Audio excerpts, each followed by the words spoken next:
పండగ వెళ్ళిపోయి ఇంటికి వచ్చిన వాళ్ళు వాళ్ళ ఇంటికి వాళ్ళు వెళ్ళిపోతూ ఉంటే మనసు బిగబెట్టేసి ఏటోళ్ళు అయిపోయిందండి. పరాసుకెళ్ళి ఆడుకుంటా ఆడ కూడా మాట్లాడుకుంటా ఆనందించడానికి సేపు పట్టలేదండి. క్షణాల్లో గడిచిపోయే రోజులు. భీమవరం పందింకోళ్ళు పంది అయ్యాక పచ్చడెట్టేసినట్టు బంధువులు వెళ్ళిపోతూ ఉంటే దుఃఖంతో మనసు పచ్చడి చేసినట్టు అయిపోయింది. మళ్ళీ వీళ్ళంతా ఎంతకాలానికి వస్తారు. తాపేశ్వరం, పూతరేకులు, పెద్దాపురం, పాలకోవ, ఏలూరు, పెరుగు చెట్టు, కాడట్టుకొచ్చిన జున్ను పాలతో తీయడి జున్ను అన్ని కబుర్లు ఎట్టుకుని తిన్నప్పుడున్న మజా ఒక్కసారిగా పోయి సంబరం గాలిలోకి ఎగిరిపోయిందండి. కళ్ళకి మసకేసి చీకటి కమ్మినట్టు అయిపోయిందండి. ఇప్పుడిప్పుడే దిగుతున్న మామిడి పిందులతో మెంతి బదులు ఎడితే పిల్లలకి తీసుకుంటా కంచాల మీద కలపడ్డారు. ఇవన్నీ రుచి కుదరడం వల్ల అనుకున్నాం, కానీ చుట్టాలతో వచ్చిన పిల్లలతో జత కట్టిన సరదా వాళ్ళని నిజం తెలియలేదండి. అదే పచ్చడి పుట్టెడితే బొడ్డోళ్ళు ఎవరికి కంచం వైపు రావట్లేదు. చాలా కాలం తర్వాత వచ్చిన ఆడబిడ్డలు కళ్ళ నీళ్ళు ఎట్టుకుంటూ ఇంటికి వెళ్ళేటప్పుడు కాళ్ళకి దండాలు ఎడతా ఉంటే లోపలికి ఎక్కేసినట్టు అనిపించిందండి. ఏం చేస్తామండి, ఎవరి సంసారాలు వాళ్ళవి.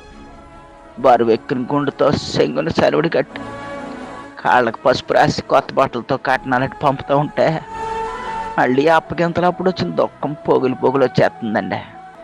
గోదావరి అంటే ఏళ్ళకోళ్ళ మనుషులు అనుకుంటారు కానండి, ఫ్యామిలీ ఎక్కువ ఎర్రోళ్ళు అండి.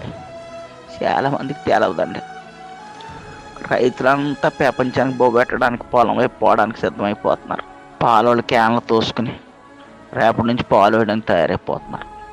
కూరగాయలు అమ్మేటోళ్ళు పొద్దుగాల వచ్చి ఆటో బళ్ళోళ్ళతో మాట్లాడుకుంటున్నారు. ప్రతి ఊళ్ళో జనం గుంపులు గుంపులుగా బస్ స్టాండింగ్లో, రైల్ స్టేషన్లో ఆపడుతున్నారండి.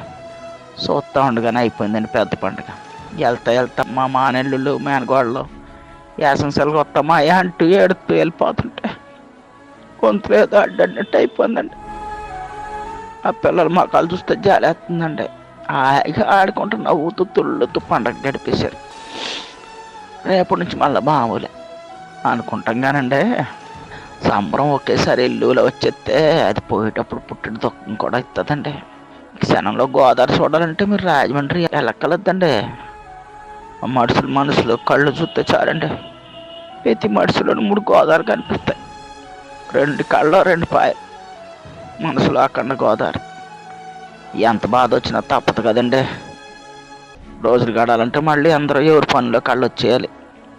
ఉంటానండి. దేవుడు మనందరికీ మంచి అని కోరుకుంటాం.